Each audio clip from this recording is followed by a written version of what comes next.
सदियों से इंसान तारों को देखता रहा है और सोचता रहा है कि क्या दूसरी दुनियाएं भी हो सकती हैं? क्या उन तारों के पार भी जीवन हो सकता है, जैसे हमारे ग्रह पर है?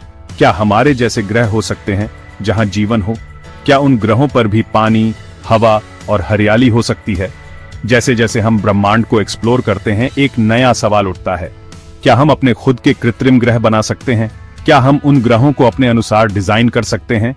कृत्रिम ग्रहों का कॉन्सेप्ट, जिन्हें मेगा स्ट्रक्चर्स भी कहा जाता है, कल्पना को पकड़ लेता है। ये मेगा स्ट्रक्चर्स विशाल और जटिल हो सकते हैं। एक विशाल इंजीनियर्ड दुनिया की कल्पना करो जो सूर्य की परिक्रमा करती है और मानवता के लिए एक नया घर प्रदान करती है। यह एक ऐसी जगह हो सकती है जहां हम अपनी सभ्यता को आगे बढ़ा सकें। यह साइंस फिक्शन जैसा लगता है, लेकिन पॉसिबिलिटी दिलचस्प है और एक्सप्लोर करने लायक है।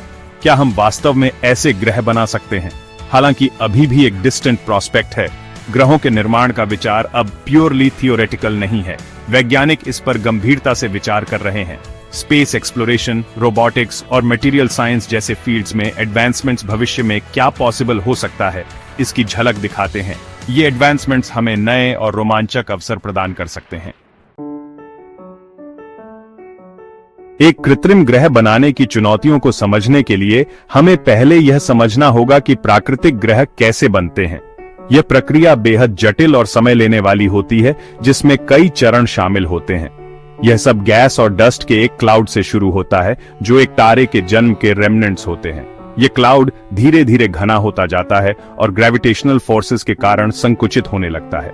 लाखों वर्षों में ग्रेविटी इन कणों को एक साथ खींचता है, धीरे धीरे एक ग्रह बनाता है। यह प्रक्रिया इतनी धीमी होती है कि इसे समझने के लिए हमें एडवांस्ड सिमुलेशन टेक्निक्स का सहारा लेना पड़ता है। वैज्ञानिक माइक्रोस्कोपिक लेवल पर मैटर को मैनिपुलेट करने में प्रगति कर रहे हैं। यह प्रगति हमें यह समझने में मदद करती है कि कैसे छोटे छोटे कण एक साथ आकर बड़े स्ट्रक्चर्स बनाते हैं।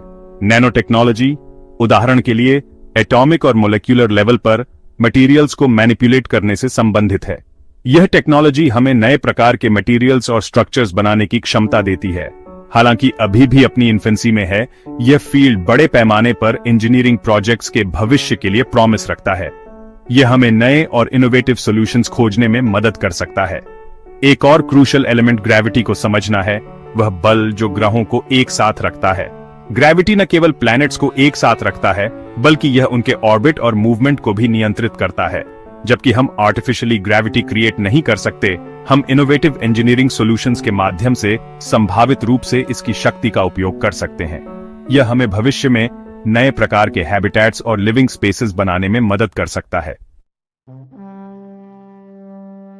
ग्रेविटी एक फंडामेंटल फोर्स है जो ब्रह्मांड को गवर्न करता है। यह फोर्स हर ऑब्जेक्ट को एक दूसरे की ओर खींचता है, चाहे वह कितना भी दूर क्यों ना हो। एक कृत्रिम ग्रह बनाने के लिए हमें ग्रेविटी जनरेट या सिमुलेट करने का एक तरीका खोजना होगा जो पृथ्वी पर कंडीशंस की नकल करे।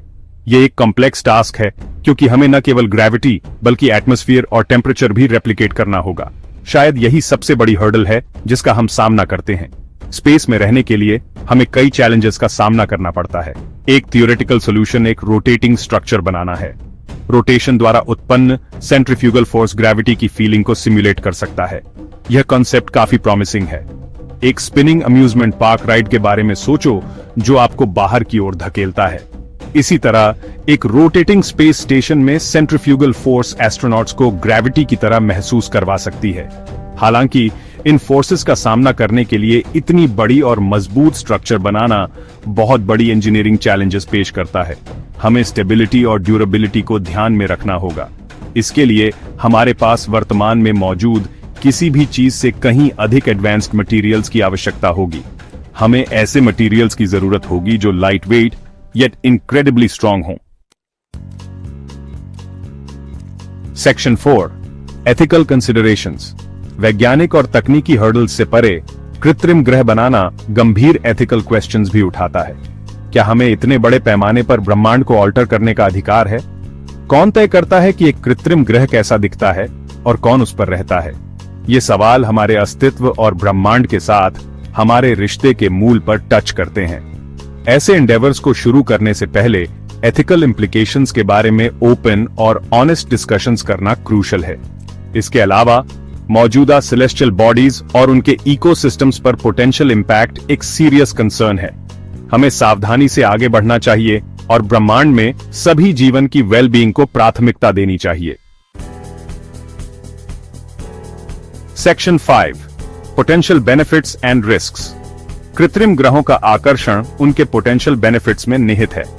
वे ओवर पॉपुलेशन का सोल्यूशन दे सकते हैं, नए रिसोर्सेज प्रदान कर सकते हैं और अगर पृथ्वी रहने लायक नहीं रहती है तो मानवता के लिए बैकअप प्लान के रूप में काम कर सकते हैं। इन कृत्रिम दुनियाओं पर विशाल सेल्फ सस्टेनिंग इकोसिस्टम्स की कल्पना कीजिए जो विविध लाइफ फॉर्म्स को सपोर्ट करने में सक्षम है। साइंटिफिक डिस्कवरी और एक्सप्लोरेशन की संभावनाएं अनंत होंगी। हालांकि ऐसे एम्बिशियस एंडेवर्स में इनहेरेंट रिस्क्स भी होते हैं। निर्माण के दौरान दुर्घटनाओं की पोटेंशियल, अन्य सेलेस्टियल बॉडीज के लिए अनइंटेंडेड कॉन्सिक्वेंसेज और पहले बताई गई एथिकल डिलेमास, ये सभी ऐसे फैक्टर्स हैं जिन पर केयरफुली विचार किया जाना चाहिए। Section 6 a distant dream. जबकि कृत्रिम ग्रहों का निर्माण एक डिस्टेंट ड्रीम बना हुआ है, ऐसे नॉलेज और टेक्नोलॉजिकल एडवांसमेंट की परस्यूट मानव इंजेन्युइटी का प्रमाण है। यह हमारी समझ की सीमाओं को आगे बढ़ाता है और हमें स्टार्स तक पहुंचने के लिए इंस्पायर करता है। साइंटिफिक एक्सप्लोरेशन का जर्नी उतना ही महत्वपूर्ण है जितना कि डेस्टिनेशन। ब्रह्मांड पर रिसर्च और एक्सप्लोरेशन करके हम अपने ग्रह और जिस ब्रह्मांड में हम रहते हैं उसके बारे में इनवैल्यूएबल नॉलेज प्राप्त करते हैं। भले ही हम कृत्रिम ग्रहों के निर्माण को कभी हासिल न करें, इस लक्ष्य की परस्यूट निस्संदेह अनगिनत अन्य डिस्कवरीज और इनोवेशंस की ओर ले जाएगी जो मानवता को लाभान्वित करेंगी। Section 7 the quest for knowledge. मानव आत्मा जिज्ञासा और अज्ञात का पता लगाने की इच्छा से प्रेरित होती है। कृत्रिम ग्रहों का कंसेप्ट हालांकि प्रतीत होता है फैंटास्टिकल, इस एंड्यूरिंग स्पिरिट का प्रमाण है। जैसे जैसे हम ब्रह्मांड के सीक्रेट्स को अनलॉक करते रहते हैं, हमें इन एंडेवर्स को रिस्पॉन्सिबिलिटी, ह्यूमिलिटी और उस ब्रह्मांड के प्रति गहरे सम्मान के साथ अप्रोच करना चाहिए।